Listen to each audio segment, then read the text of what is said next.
আপনারা কেমন আছেন? কেমন আছেন? আলহামদুলিল্লাহ। মুসলমানদের ভালো থাকা দুঃখের সময়ও সুখের সময়, অভাবেও আবার সচ্ছলতেও, অসুখ বিসুখেও অসুখ বিসুখ ছাড়াও যে যে অবস্থায় আছেন সেই অবস্থায় মুসলমানরা বলে আলহামদুলিল্লাহ ভালো আছি, কি বলেন তাই না? আর এটাই আল্লাহ চান আপনার কাছ থেকে, এই কথাটাই শুনতে চান আপনি যেন হওয়ার হালতে বলেন আলহামদুলিল্লাহ আমি ভালো আছি। কি জন্য জানেন? আপনি তো ভালোই আছেন, ভালো না থাকলে এখানে আসতে পেরেছেন। কত মানুষ যে দেখেন হাসপাতালে পড়ে আছে অসুস্থ হয়ে, রোগী হয়ে, তো আপনি তো বাসাতেও নেই, আপনি এখানে এসেছেন, অতএব ভালো আছেন, এটাই আলহামদুলিল্লাহ। এখন যার গায়ে জ্বর উঠেছে, সর্দি হয়েছে, পেটের অসুখ হয়েছে, আপনি যখন তাকে জিজ্ঞাসা করবেন আপনি কেমন আছেন, উনিও বলবেন আলহামদুলিল্লাহ আমি ভালো আছি। কেন বলবেন? উনি জানেন আল্লাহর নবী বলেছেন কোন মুমিনের শরীরে যদি জ্বরও ওঠে, সর্দিও লাগে, আর সেই কষ্টে যদি কোনো মুমিন সবর করে, আল্লাহর রাসূল বলেছেন তাকাদ্দামা মিন জামবিহি, তার আগের সব গুনাহ আল্লাহ মাফ করে দেন। এই কথা উনি জানেন। একজন ইমানদার, একজন বিশ্বাসী মানুষ, মুমিন মানুষ এটা জেনেই তিনি বলেন আমি আলহামদুলিল্লাহ ভালো আছি, যদিও জ্বর, যদিও সর্দি, যদিও পেটের অসুখ, কারণ আমার আগের গুনাহ খাতা আল্লাহ মাফ করে দিচ্ছেন। সুবহানাল্লাহ। যার পায়ে কাঁটা বিঁধছে, কঠিন কষ্ট পাচ্ছে, তাকে আপনি জিজ্ঞাসা করছেন আপনি কেমন আছেন, উনিও বলছেন আলহামদুলিল্লাহ ভালো আছে। কেন বলছেন জানেন? আল্লাহর নবী বলেন কোন মুমিন বান্দার পায়ের ভেতরে যদি কাঁটা বিদ্ধ হয়, সেই কাঁটা বিদ্ধ হবার কারণে তার যে কষ্ট হয়, আর সেই কষ্টে যদি সে সবর করে, ধৈর্য ধারণ করে, আল্লাহ নবী বলেন তার আগের গুনাহ খাতা মাফ করে দেওয়া হয়। সুবহানাল্লাহ। সেজন্য এই কথা বিশ্বাস করে, এই কথা জেনেও একজন কাঁটাবিদ্ধ মানুষটাও তিনি বলেন আলহামদুলিল্লাহ আমি ভালো আছি। মুসলমানদের ভালো থাকা এই রকমই। মুসলমানরা সব সময় পরীক্ষার মধ্যে থাকে, অতএব তার ভালো থাকা যখন যে অবস্থা, সে অবস্থায় তার জন্য। কোন মা সন্তান হারানোর পরে তাকে বলেন আসসালামু আলাইকুম মা, আপনি কেমন আছেন? এখন যদি তিনি ইমানদার হন, সবরকারী হন, তিনিও বলবেন আলহামদুলিল্লাহ আমি ভালো আছি। কারণ তিনি জানেন যদিও আমার সন্তানটা মারা গেছে, আমি সন্তান হারা হয়েছি, কিন্তু এই সন্তানটাকে আল্লাহর কাছে আমি অগ্রিম পাঠাচ্ছি যে সন্তান আখিরাতে আমার জন্য সুপারিশ করবে। সুবহানাল্লাহ। আল্লাহর নবীর কাছে সাহাবীরা বসতেন, আল্লাহর নবীর কথা শুনতেন। যেমন এই জামানাতে আপনারা আলেমদের কাছে বসেন, তাদের কথা শোনেন। একজন সাহাবী শিশু বাচ্চা কোলে করে নিয়ে তিনি আল্লাহর নবীর দরবারে আসতেন।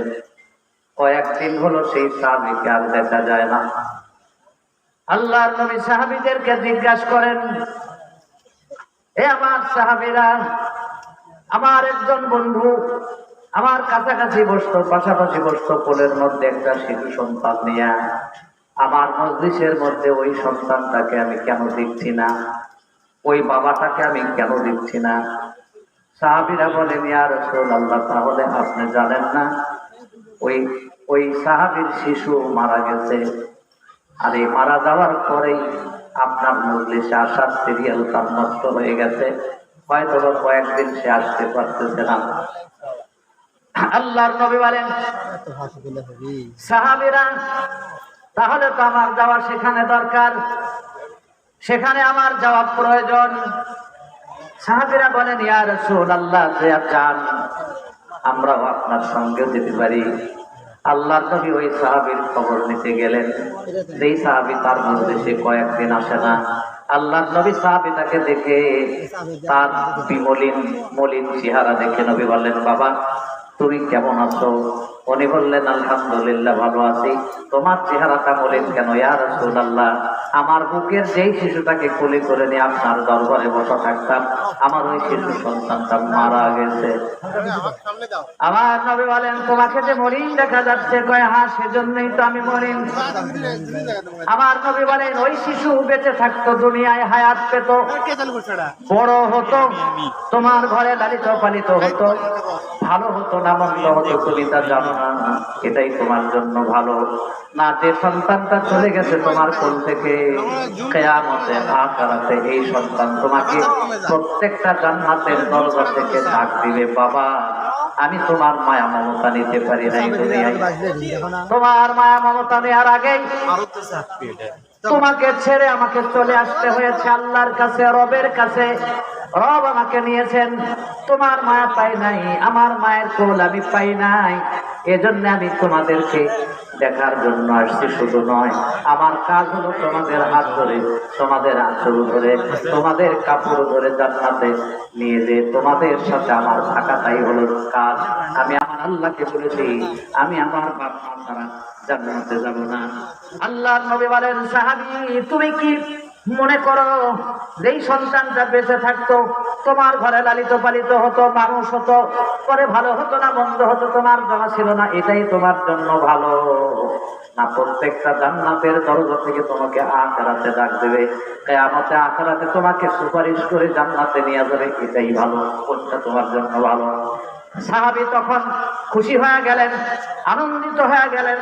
আল্লাহর নবীকে বলেন, ইয়া রাসূলুল্লাহ, ইয়া হাবিবাল্লাহ, ওই সন্তান যদি আমাকে জান্নাতে ডেকে নিয়ে যায়, আমার জন্য যদি জাহান্নামের আগুন থেকে আমার বাঁচানোর জন্য যদি একটা উপকরণ হয়, সুপারিশকারী হয়, তাহলে আমি খুশি হয়ে গেলাম, আমি আনন্দিত হয়ে গেলাম যে আমি আমার সন্তানকে আগে পাঠায় দিতে পারছি আল্লাহর কাছে, যেই সন্তানের উসিলায় আমি জান্নাতে যাব। অতএব ইয়া রাসূলুল্লাহ, আমি ভালো আছি, মানে অনেক ভালো আছি। জোরে বলেন আলহামদুলিল্লাহ, আমি অনেক ভালো আছি। ইবনে মাসউদ রাদিয়াল্লাহু তাআলা আনহুকে জিজ্ঞাসা করলেন আল্লাহর নবী, হে আব্দুল্লাহ বিন মাসউদ, বলো তো নিঃসন্তান কাকে বলা হয়? ইবনে মাসউদ বলেন, ইয়া রাসূলুল্লাহ, ইয়া হাবিবাল্লাহ, যার সন্তান নাই তাকেই তো নিঃসন্তান বলা হয়। আল্লাহর নবী বলেন, আমি সে অর্থে বলি নাই, শোনো, বরং নিঃসন্তান তারাই যারা নিজের কোনো সন্তানকে এই পৃথিবী থেকে আগে আল্লাহর কাছে পাঠাতে পারে নাই। তার মানে সেই মায়ের কোনো শিশু সন্তান আগে মরে যায় নাই, প্রকৃতপক্ষে সেই সন্তান। কেননা কোন সন্তানকে যদি কোনো বাপ মা আল্লাহর কাছে অগ্রিম পাঠাইতে পারত, কিয়ামতে আখিরাতে ওই সন্তানটার জন্য নাজাতের উসিলা হতো, ওই সন্তানটার জন্য জান্নাতের সুপারিশকারী হতো। সেই কারণে বাপ মার অবস্থা সন্তান বেঁচে থাকলেও ভালো, আর সন্তান যদি আল্লাহর কাছে চলে যায়, ওই বাবা মার অবস্থা আরো ভালো। আল্লাহু আকবার। এগুলা হলো মুসলমানদের ভালো থাকা, এগুলা হলো মুমিনদের ভালো থাকা, ঈমানদারদের ভালো থাকা। হযরত মুসা আশআরী রাদিয়াল্লাহু তাআলা আনহু বলেন, আল্লাহ পাক ফেরেশতাকে বলেন, ও ফেরেশতারা, অমুক মায়ের কোলে শিশু আছে, শিশুর জানটা কবজ করে নিয়ে আসো। আল্লাহ পাকের কথা মতো ফেরেশতারা ওই মায়ের কোল থেকে শিশুকে ছিনিয়ে নিয়ে যান। আল্লাহ পাক তখন বান্দাকে জিজ্ঞাসা করেন, ফেরেশতাদেরকে জিজ্ঞাসা করেন, ফেরেশতারা তোমরা বান্দার জান কবজ করছো, শিশুর জান কবজ করছো? বলে হ্যাঁ। ওই শিশুর জান কবজ করছো না মায়ের কলটাকে তোমরা ফিরিয়ে আনছো? ফেরেশতারা বলেন, আল্লাহ পাক আমরা তো বিনা নির্দেশে করি নাই, আপনি হুকুম করেছেন তাই তো আমরা করছি। কয় হ্যাঁ তা ঠিক আছে, তবে তুমি মায়ের কলেজাকে ছেড়ে নিয়ে চলে আসছো। এবার বলো তো দেখি ওই মা বাবার কথা কি ছিল, ব্যবহারটা কেমন ছিল, আমার প্রতি তাদের তেমনটা আস্থা ছিল না কোনো অভিযোগ ছিল? কি অভিযোগ ছিল না? ফেরেশতারা বলে, রব্বুল আলামিন ওই সন্তান মারা যাওয়ার পরে ওই বাপ মাকে দেখিনি বিলাপ করতে, ওই বাপ মাকে দেখিনি মাতম করতে, ওই বাপ মাকে দেখিনি বুক চাপড়াইতে, ওই বাপ মাকে দেখিনি কাপড় চুপড় ছিঁড়তে, বরং শব্দহীন কান্না, বরং শব্দহীন কান্না, চোখ থেকে শুধু পানি দরদর করে ঝরে পড়েছে। শুধুমাত্র এতটুকুই দেখছি, তোমার উপরে কোনো অভিযোগ করে নাই, বরং বলছে আল্লাহর মাল আল্লাহ নিয়ে গেছে, আমি সবর করলাম, ধৈর্য নিলাম, ধৈর্য ছাড়া আর বিকল্প কি? আল্লাহর নবী বলেন, ও ফেরেশতারা, জান্নাতের ভিতরে ওই বাবা মার জন্য আবার একটা টাওয়ার তৈরি করো, স্বর্ণ দিয়া, হীরা দিয়া, লাল ইয়াকুত পাথর দিয়া জান্নাতের মধ্যে আবার জান্নাত বানাও, টাওয়ার বানাও। ওই টাওয়ারের মধ্যে ওই বাপ মাকে রাখা হবে, ওই টাওয়ারের মধ্যে এই শিশুকে মা বাপ হারিয়ে আমি আল্লাহর উপরে ধৈর্য ধারণ করছে, এই শিশু সহকারে ওই টাওয়ারের মধ্যে তারে জায়গা দেওয়া হবে। এজন্য কোন মুমিন এইগুলো বিশ্বাস করার পরে তখন যদি তাকে জিজ্ঞাসা করা হয়, সন্তান হারা মাকেও যদি বলা হয় তুমি কেমন আছো, পরকালের এই সব বিষয়কে চিন্তা করে তিনিও জবাব দেন আলহামদুলিল্লাহ, ভালো আছি। সুবহানাল্লাহ। তাহলে আপনারা কেমন আছেন? আপনারা ভালো আছেন আলহামদুলিল্লাহ, কারণ অনেক ভালো আছেন। অনেক মুসলমানদের ভালো থাকাটা এইরকমই, মুসলমান হয়ে থাকবেন অথচ কোনো পরীক্ষা হবে না, তাহলে তো আপনি মুসলমান না। কি না, এ ব্যাপারে সন্দেহ আছে। আপনি মুসলমান হয়ে থাকলে, মুমিন হয়ে থাকলে বালা আসবে আপনার উপরে। কেমন করে আসবে?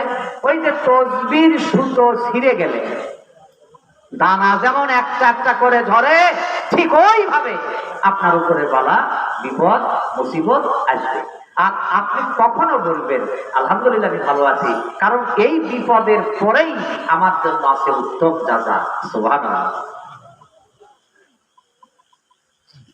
মুসলমান ঘরে থাকলে আলহামদুলিল্লাহ, বাইরে থাকলে আলহামদুলিল্লাহ, অসুস্থ থাকলে আলহামদুলিল্লাহ, সুস্থ থাকলে আলহামদুলিল্লাহ, খেলে আলহামদুলিল্লাহ, না খেলে আলহামদুলিল্লাহ, বিপদে পড়লে আলহামদুলিল্লাহ, জিহাদের মাঠে থাকলে আলহামদুলিল্লাহ, যুদ্ধের ময়দানে আহত হলে আলহামদুলিল্লাহ, জেলের মধ্যে গেলেও আলহামদুলিল্লাহ। কারণ জেলের মধ্যে যদি কেউ আল্লাহর জন্য, দ্বীনের জন্য, কোরআনের জন্য কাউকে যদি জেলের ভিতরে যেতে হয়, তাহলে আল্লাহ পাক বরং এমন একটা জায়গায় তাকে আবদ্ধ করে রাখলো যেখান থেকে তাকে আর জাহান্নামের কারাগারে আটক করবে না। আল্লাহু আকবার। কারণ জেলের মধ্যে যারা যায় সাদাবাজি করে, সন্ত্রাসী করে, টেন্ডারবাজি করে, দুষ্টামি করে, বদমাশি করে, চুরি করে, ডাকাতি করে, মার্ডার করে, খুন করে, তাদের তো শাস্তির প্রথম ধাপ হচ্ছে জেল। এটাই নিশ্চিত, এটাই সঠিক, এটাই সত্য। তাদের প্রথম ধাপ শাস্তি হচ্ছে জেল, তারপরেই তাদের দ্বিতীয় ধাপ হচ্ছে মৌত, তৃতীয় ধাপ হচ্ছে কবর, চতুর্থ ধাপ হচ্ছে বরজাখ বা হাসর। পুরোটাই আযাবে ঘেরা, গজবে ঘেরা। কিন্তু দ্বীনের খাতিরে, কোরআনের জন্য, ইসলামের জন্য যদি শাস্তিও হয়, দুনিয়ার বুকে সাজাও হয়, তাহলে সেই সাজা মানেই হলো মৌতের ফিতনা থেকে, কবরের আযাব থেকে, হাসরের পরীক্ষা থেকে আল্লাহ তাকে সম্পূর্ণভাবে নাজাত দেবেন। আলহামদুলিল্লাহ বলবেন না? আলহামদুলিল্লাহ বলবেন না? জোরে বলেন আলহামদুলিল্লাহ। সম্পূর্ণভাবে নাজাত দেবেন। অর্থাৎ যার ঈমান যত বড়, তার পরীক্ষাও তত বড়। আল্লাহ পাকের শুকর করতেছি আমরা এই জন্য, আলহামদুলিল্লাহ।